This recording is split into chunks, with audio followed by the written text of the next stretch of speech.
और संधि के कितने भेद होते हैं, ठीक है। तो संधि किसे कहते हैं? संधि कहते हैं मेल अथवा जोड़ को। संधि किसे कहते हैं? मेल अथवा जोड़ को।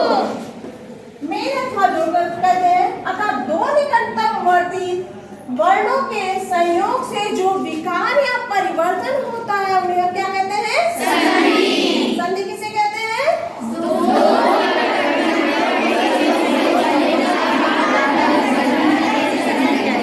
दो निकटतम वर्णों से होने वाले परिवर्तन को हम संधि कहते हैं।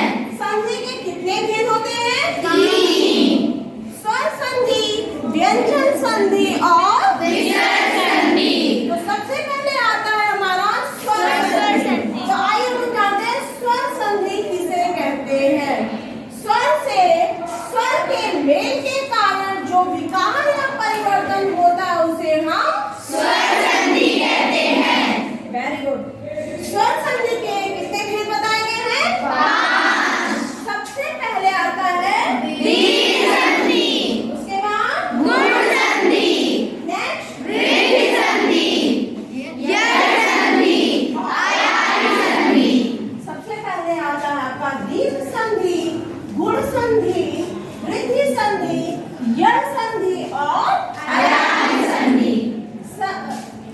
संधि के कितने भेद होते हैं? 3। स्वर, व्यंजन, विसर्ग। उसके बाद सबसे पहले आता है आपका स्वर संधि। तो आज हम पढ़ेंगे स्वर संधि के बारे में।